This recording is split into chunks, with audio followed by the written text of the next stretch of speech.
कहानी की शुरुआत में हमें बताया जाता है कि कई साल पहले धरती पर कुछ ऐसे क्रिएचर रहते थे जिन्हें मैजिक करना आता था। लेकिन मैजिक को सीखने के लिए काफी ज्यादा टाइम लगता था, इसीलिए लोगों ने मैजिक की जगह टेक्नोलॉजी को अपनाया, जिसके चलते लोगों ने मैजिक का यूज करना बहुत ही कम कर दिया और फिर धीरे धीरे मैजिक का नाम इस दुनिया से गायब हो गया। अब लोगों को मैजिक के बारे में कुछ पता ही नहीं होता है कि वो एग्जिस्ट भी करती है या नहीं, लेकिन असल में मैजिक अभी भी एग्जिस्ट करता है। अब कहानी के प्रेजेंट में हम लैन नाम के एक टीनेजर लड़के को देखते हैं जिसका आज 16वां जन्मदिन था। तो उसकी मॉम उसे बर्थडे विश करती है। फिर जब उनकी नजर लैन के शर्ट पर पड़ती है तो वो काफी खुश हो जाती है, क्योंकि वो शर्ट उनके फादर की थी जिनकी डेथ काफी टाइम पहले हो चुकी है। अब लैन की मॉम उसके बर्थडे पार्टी पर उसके स्कूल के दोस्तों को इनवाइट करने को कहती है। तभी वहाँ पे लैन का बड़ा भाई बार्ले आता है जो कि काफी शरारती था और वो आते के साथ ही घर में शरारत करना स्टार्ट कर देता है। इस पर उसकी मॉम उसे पनिश करती है। तो बार्ले उसके बाद घर के बाहर आकर शरारत करने लगता है। लेकिन तभी वहाँ पर एक पुलिस इंस्पेक्टर आता है जिसकी आधी बॉडी इंसान की और आधी हॉर्स की थी। वो इंस्पेक्टर बार्ले की मॉम के पास उसकी कंप्लेंट लेके आया था। उसकी कंप्लेंट देखकर बार्ले की मॉम उसे काफी डांट लगाती है और जब वो इंस्पेक्टर बार्ले के साथ घर के अंदर आता है तो उसकी आधी हॉर्स बॉडी की वजह से काफी चीजें टूट रही थी। ये देखकर लैन काफी परेशान हो जाता है, इसीलिए वो जल्दी से अपने स्कूल बैग को लेकर बस स्टैंड पर बस के आने का वेट करने लगता है। वहीं बस स्टैंड पर एक आदमी उसकी शर्ट को देखकर उससे पूछता है कि ये शर्ट किसकी है। तो लैन उसे अपने डैड का नाम बताता है। ये सुनकर वो आदमी उससे कहता है कि तुम्हारे डैड मेरे काफी अच्छे दोस्त थे।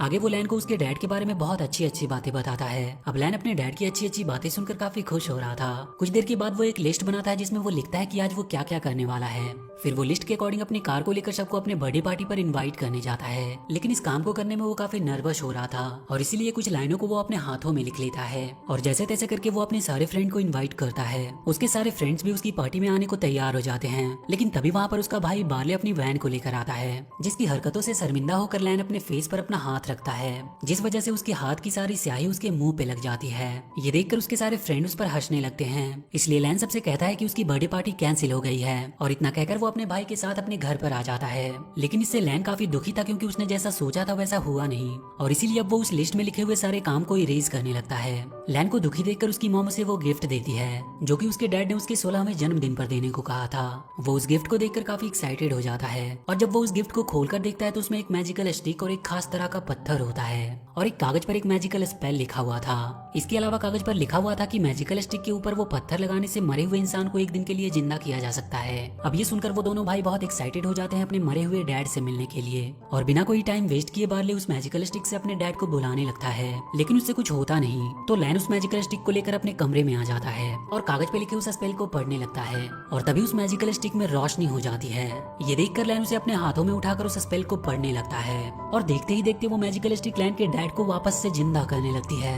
लैन का शोर सुनकर बार्ले उसके कमरे में आ जाता है और वो ये देखकर लैन को और मोटिवेट करने लगता है जिससे उनके डैड एक दिन के लिए उनके पास आ सके। लेकिन अब उस मैजिकल स्टिक को लैन कंट्रोल नहीं कर पा रहा था, तो वो मैजिकल स्टिक नीचे गिर जाती है, जिसकी वजह से वो खास तरह का पत्थर टूट जाता है और जिसके कारण मैजिकल स्टिक का वो मैजिक पूरा नहीं हो पाता। इसीलिए लैन और बार्ले के डैड पूरी तरह से धरती पर आ नहीं पाते और अब उनके पास सिर्फ उनकी आधी बॉडी आई हुई थी। ये देखकर लैन बार्ले के ऊपर बहुत गुस्सा होता है, क्योंकि उसने लैन को मोटिवेट करने के चक्कर में उसे डिस्ट्रैक्ट कर दिया था और उसी की वजह से वो मैजिकल स्टिक को कंट्रोल नहीं कर पाया। बार्ले उस टूटे हुए पत्थर को देखकर लैन को बताता है कि उसे पता है कि ये खास किस्म का पत्थर कहाँ पे मिलेगा। ये सुनकर लैन खुश हो जाता है और बार्ले से उसे लेकर उस जगह पर चलने को कहता है और अब वो दोनों अपने डैड को लेकर जाने लगते हैं।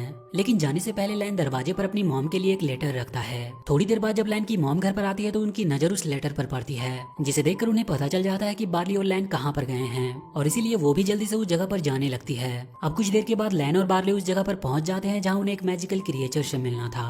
वो एक रेस्टोरेंट में उस मैजिकल क्रिएचर से मिलते हैं और उससे मैप के बारे में पूछते हैं, मगर वो लैन को मैप देने से मना कर रहा था, क्योंकि वो मैप का रास्ता बहुत ही खतरनाक था और वो मैजिकल क्रिएचर एक टाइम पे एक सोल्जर हुआ करता था और वो अपने मुंह से आग भी निकाल सकता था और फिलहाल वो एक रेस्टोरेंट में वेटर की नौकरी कर रहा था। ये देखकर लैन और बार्ले उसे मोटिवेट करते हैं, जिसके चलते वो मैजिकल क्रिएचर काफी मोटिवेट होकर अपने मुंह से आग निकालता है। लेकिन वो उस आग पर कंट्रोल नहीं कर पाता, जिससे पूरे रेस्टोरेंट में आग लग जाती है और उनका मैप भी उसी आग में जल जाता है, जिसमें उस खास किस्म के पत्थर के पास जाने का रास्ता था। अब उस रेस्टोरेंट में चारों ओर आग लग गई थी, इसीलिए सभी लोग अपनी अपनी जान बचाने के लिए इधर उधर भाग रहे थे।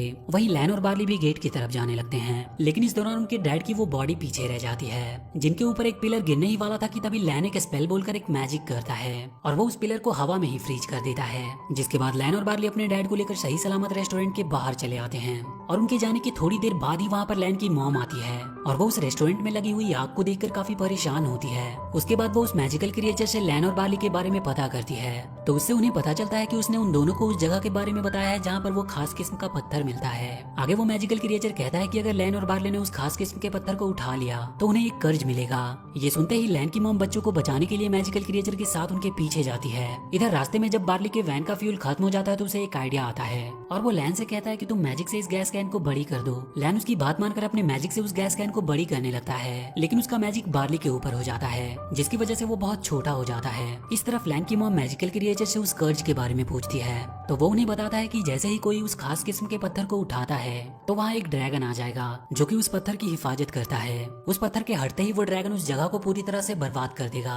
ये सुनते ही लैन की मॉम उस ड्रैगन से बचने का सॉल्यूशन पूछती है। इस पर वो मैजिकल क्रिएचर बताता है कि हम उस ड्रैगन को एक सोल्जर स्वॉर्ड से मार सकते हैं। इधर लैन बार्ली को अपनी जेब में बिठाकर गैस स्टेशन पर आ गया था। अब वो जब गैस कैन में फ्यूल भर रहा था तो बार्ली वहाँ पर कुछ स्मॉल क्रिएचर से झगड़ा करता है, तो वो स्मॉल क्रिएचर बार्ली के पीछे ही पड़ जाते हैं। जैसे तैसे करके लैन बार्ली को उनसे बचाकर कार में बैठ जाता है, मगर बार्ली के छोटा हो जाने से वो कार को अब ड्राइव नहीं कर सकता था, जिसकी वजह से अब लैन को ही ड्राइव करनी पड़ती है, जो कि उसके लिए काफी मुश्किल का काम था क्योंकि उसे ठीक से कार चलाने आती नहीं थी। लेकिन वो अपने डैड और भाई के लिए कार को ड्राइव करता है और आखिर में वो उन स्मॉल क्रिएचर को पीछे छोड़ देता है, जिसके बाद बार्ली भी पहले जैसा नॉर्मल हो जाता है। लेकिन तभी अब उनके पीछे पुलिस आ जाती है और लैन को ना चाहते हुए भी कार रोकनी पड़ती है। लेकिन पुलिस से बचने के लिए लैन और बार्ली मैजिक से उस पुलिस इंस्पेक्टर का रूप ले लेते हैं जिसकी आधी बॉडी इंसान की और आधी हॉर्स की थी। अब एक पुलिस इंस्पेक्टर को देखकर सामने वाले पुलिस ऑफिसर कुछ नहीं कर पाते और वहीं लैन का मैजिक खत्म होने से पहले वो दोनों कार में बैठकर वहाँ से निकल जाते हैं। अब वो पुलिस ऑफिसर पुलिस इंस्पेक्टर के शूज के निशान देखकर हैरान थे।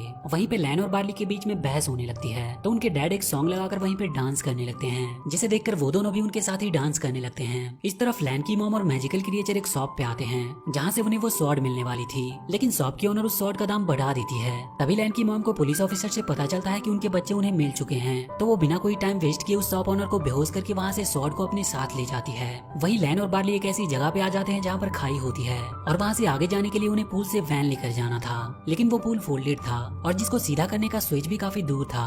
तो इस पर बार्ली लैन को मैजिक से एक इनविजिबल पूल बनाने को कहता है जिससे वो खाई के दूसरी ओर जाकर उस पूल को सीधा कर सके, लेकिन लैन उस खाई को देखकर काफी डर गया था, तो बार्ली उसे रस्सी से बांध देता है जिससे वो लैन को गिरने से बचा सके। अब लैन एक मैजिक स्पेल को बोलकर खाई के ऊपर से जाने लगता है, लेकिन वो इसमें कामयाब नहीं होता, पर बार्ली उसे गिरने से किसी तरह बचा लेता है। इसके बाद वो लैन को मोटिवेट करता है तो लैन एक बार फिर से उस मैजिकल स्पेल को बोलता है, जिसके बाद सच में वहाँ पर एक इनविजिबल पूल बनता है जिसकी मदद से लैन खाई को पार कर रहा था, लेकिन बीच रास्ते में ही उसकी पीठ पर बंधी हुई रस्सी छूट जाती है।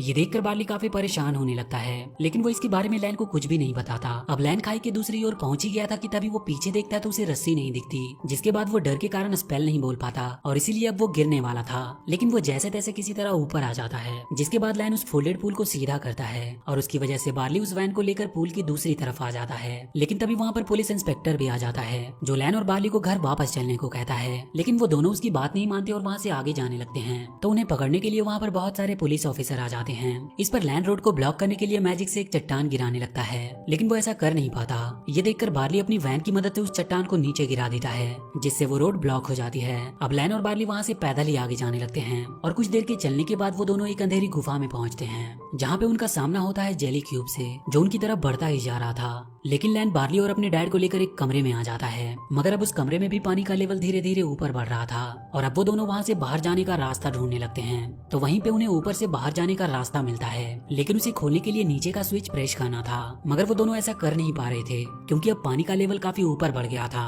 और उनको अब बहुत नीचे जाकर स्विच प्रेस करना था। इसीलिए उनके डैड वो स्विच प्रेस करने जाते हैं और उसके बाद वो दोनों बाहर आ जाते हैं। लेकिन जब वो अपने सामने अपने स्कूल को देखते हैं तो वो दोनों काफी हैरान होते हैं। अब लैन बार्ली को वो मैजिकल स्टिक देकर कहता है कि वो बचा हुआ टाइम अपने डैड के साथ स्पेंड करेगा, और इतना कहकर वो अपने डैड को लेकर पहाड़ पर चला जाता है और वो उस लिस्ट को देखने लगता है जिसमें उसने वो सब कुछ लिखा था जो वो आज अपने डैड के साथ पूरा करना चाहता था। और तभी उसे रियलाइज होता है कि ये सब चीजें उसने अपने भाई बार्ली के साथ पूरी की है और इसीलिए अब वो बार्ली पे भरोसा करना चाहता था। वहीं बार्ली को फाउंटेन में वो पजल स्टोन लगाने की जगह मिल जाती है, तो वो जल्दी से उस पजल स्टोन को उस फाउंटेन में फिट करता है। बार्ली के ऐसा करते ही तुरंत से वो खास किस्म का पत्थर मिल जाता है और वो उसे उठा लेता है, जिसके तुरंत बाद वहाँ पर वो ड्रैगन आ जाता है। लेकिन तभी वहाँ पर वो मैजिकल क्रिएचर लैन की मॉम के साथ हवा में उड़ते हुए आता है और आते ही वो मैजिकल क्रिएचर उस स्वॉर्ड से ड्रैगन के पंख को काट देता है, जिससे अब वो ड्रैगन जमीन पर ही गिर जाता है। वहीं पे लैन और बार्ली अपने डैड को पूरी तरह से वापस ला रहे थे, लेकिन तभी पीछे से लैन की मॉम बच्चों को आवाज देती है कि वो ड्रैगन को बहुत देर तक रोक नहीं पाएगी, इसीलिए बार्ली उनकी मदद करने के लिए जाने लगता है। मगर लैन उसे रोककर खुद ही वो अपनी मॉम की मदद करने के लिए चला जाता है और वहाँ पर वो उस ड्रैगन का सामना करके उसे उस स्वॉर्ड से मार डालता है, लेकिन ड्रैगन के ब्रिक्स की वजह से लैन वहीं फंस जाता है। इधर लैन के डैड पूरी तरह से वापस आ चुके थे, जिनसे बार्ली काफी बात करता है और अब उनके वापस जाने का समय भी हो गया था और इसीलिए वो हमेशा के लिए धरती से चले जाते हैं। और ये सब लैन दूर से देख रहा होता है, लेकिन अब उसे समझ आ गया था कि बार्ली ही उसके लिए सब कुछ है। और इसके बाद वो जाकर बार्ली से गले मिलता है। इसके बाद कुछ सालों के बाद की कहानी दिखाई जाती है, जिसमें अब ये दुनिया पहले की तरह ही फिर से मैजिक का यूज कर रही थी। वहीं लैन अपने स्कूल में बच्चों को मैजिक सिखा रहा था और इसके अलावा उसने बार्ली को एक नई कार गिफ्ट की थी, जिसे देखकर बार्ली काफी ज्यादा खुश था। और फिर वो दोनों मैजिक से अपने कार को उड़ाकर एडवेंचर पर चले जाते हैं। और इसी के साथ ये मूवी यहीं पर खत्म हो जाती है।